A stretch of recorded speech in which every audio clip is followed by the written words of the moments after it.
In 2021, geneticists at the University of Copenhagen published a study that rewrote the foundational story of the Americas. They had analyzed ancient DNA from 15 individuals excavated from sites stretching across Siberia, Alaska, and the Pacific coast. Their goal was to finally settle one of the oldest debates in human prehistory. How did the first people reach the Americas? Which route did they take? And exactly when did they arrive? The results confirmed something scientists had suspected for decades, and then revealed something that shattered the model they had been using to explain it. If you are watching this, subscribe now. Next week, I am breaking down the ancient DNA evidence from the Tarim Basin mummies, European-looking people buried in the heart of China, and what their genetics revealed about a migration route no one mapped until last year. That video is already on the channel. But first, this. For most of the 20th century, the explanation for how humans first populated the Americas was clean and confident. Around 13,000 years ago, during the last ice age, sea levels dropped dramatically. A massive land bridge appeared connecting what is now Siberia to what is now Alaska. This bridge, called Beringia, was not a narrow strip of land. At its widest, it stretched over 1,000 miles from north to south. A whole subcontinent of grassland and tundra, home to mammoths, bison, and the hunters who followed them. The theory held that a single founding population of Northeast Asians walked across this bridge, entered the Americas through an ice-free corridor that opened between two massive glaciers in what is now Canada, and then spread south within a few thousand years, becoming the ancestors of every indigenous population in North and South America. This was the Clovis model, named after a site in New Mexico where distinctive stone tools were found in the 1930s. For decades, it dominated. The first Americans were big game hunters who crossed a land bridge and walked through an inland corridor. The science seemed settled. The ancient DNA said otherwise. The first major crack appeared not in the Americas, but in a cave in Siberia. The Denisova cave in the Altai Mountains of Russia had already produced extraordinary genetic findings, the bones of a previously unknown human species, the Denisovans. But when researchers began examining the broader genomic record of ancient Siberian populations, they found something that the Clovis model could not explain. The people who lived in northeastern Siberia 15,000 years ago were not genetically uniform. There were at least two distinct ancestral populations present in the region at the critical time when the Americas were first being colonized. One group showed close genetic affinity to East Asians. Another carried ancestry that pointed in a completely different direction, toward populations associated with ancient North Eurasians, a lineage that also contributed ancestry to ancient Europeans. Both signatures showed up in the founding populations of the Americas. That meant the first Americans were not descended from a single, homogeneous Siberian group. They were the product of a mixing event that happened somewhere in northeastern Asia before the crossing. Two genetically distinct populations came together.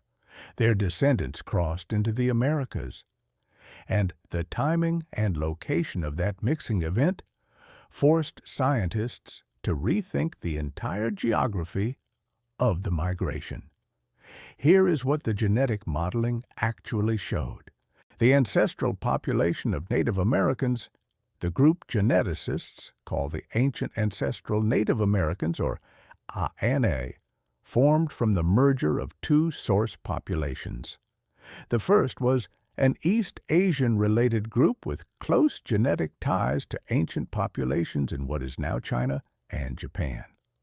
The second was the ancient North Eurasian lineage, a group whose genetic signature also appears in Mesolithic hunter-gatherers from Russia and, faintly, in modern European populations. The proportions were roughly 40% ancient North Eurasian and 60% East Asian-related ancestry. And the mixing event appears to have occurred between 25,000 and 36,000 years ago, thousands of years before the Beringia crossing happened. This changes everything about where to look for the origin story.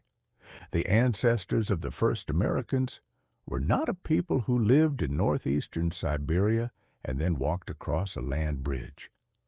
They were a people who formed somewhere in Central or Northeastern Asia, carried a unique genetic signature unlike any modern population on Earth, and then spent thousands of years in Beringia itself before the migration south even began. That last point is where the science became genuinely startling. Beringia was not just a bridge, it was a home. Genetic analysis combined with archaeological modeling suggests that the founding population of the Americas spent somewhere between 10,000 and 15,000 years living on the Beringian land mass, the region that is now mostly underwater between Russia and Alaska.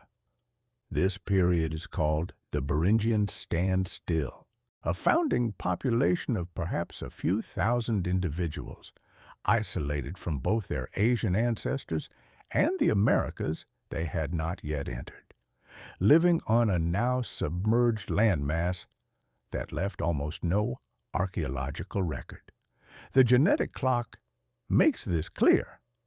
The divergence between Native American DNA and their closest Asian relatives is far older than the archaeological evidence for human presence in the Americas.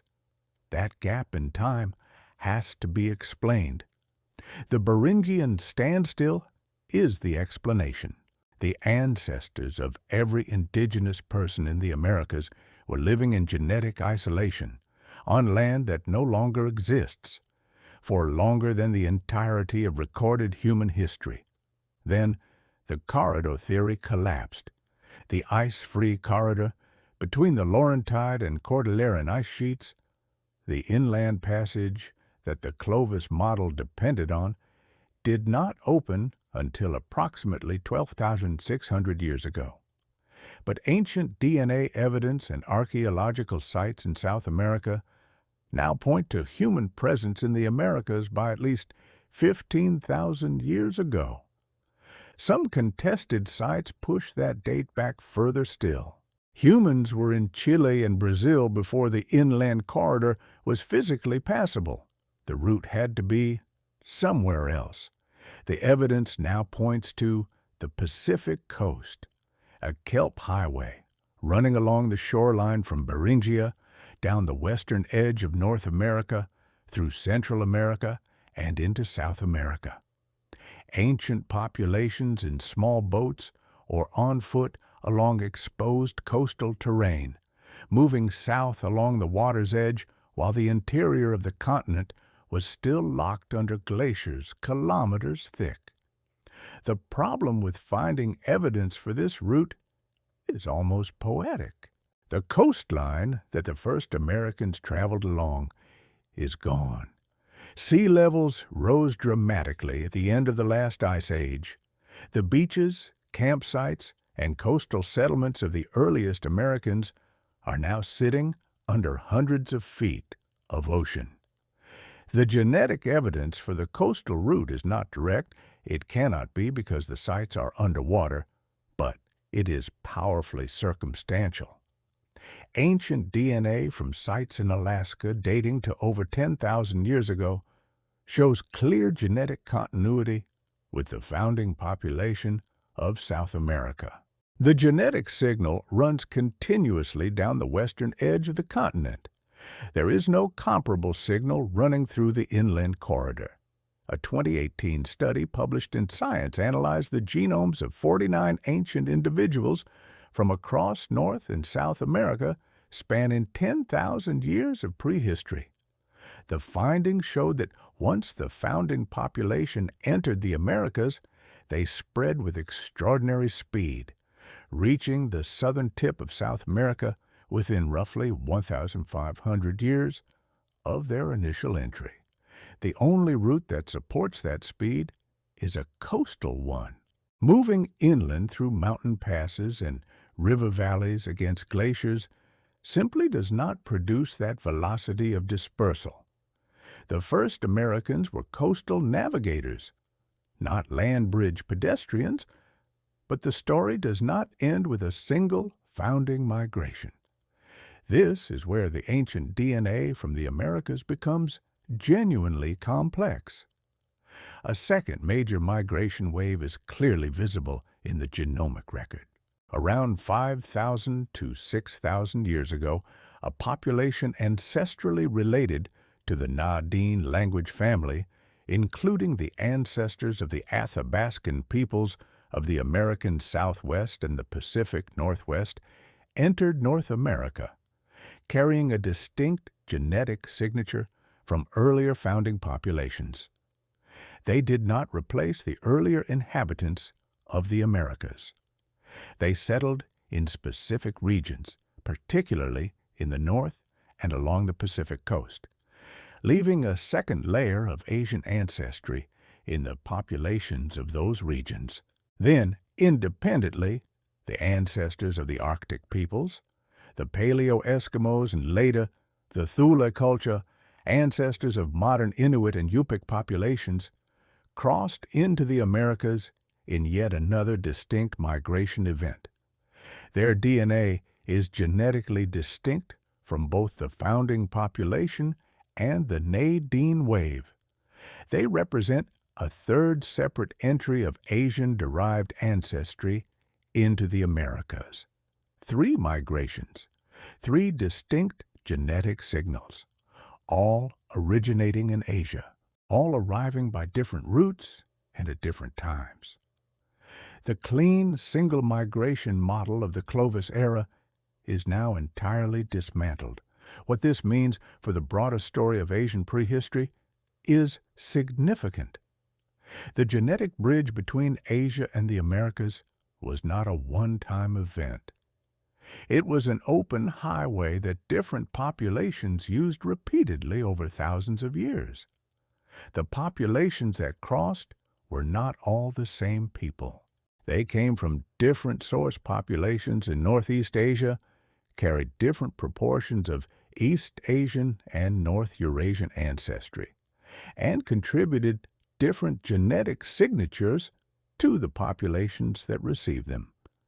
Every indigenous person in the Americas carries genetic evidence of East Asia in their genome. The proportions differ by region and by which migration wave their ancestors came from, but the Asian origin is unambiguous, consistent, and written into every strand of their DNA. The Americas were not discovered. They were inherited from a set of migrations out of Asia so ancient, so complex, and so repeatedly underestimated by the researchers studying them that the model had to be rebuilt almost from scratch. The land bridge was real. The Asian ancestry is real. But the first Americans did not walk through an inland corridor chasing mammoths. They moved along a coastline that the ocean swallowed. They came from a land that no longer exists, and they carried the genetic legacy of 2 separate Asian populations that had merged tens of thousands of years before the crossing even began. The route surprised everyone. The science to find it took a century, and the land it ran through is now sitting at the bottom of the Pacific. What comes next in this story is the Tarim Basin. European faces buried in the heart of Western China, carrying genetic signatures that should not have been there, and a migration route that connects the same ancient North Eurasian population we just talked about to a corner of Asia no one expected. That video is already on the channel. Click it now.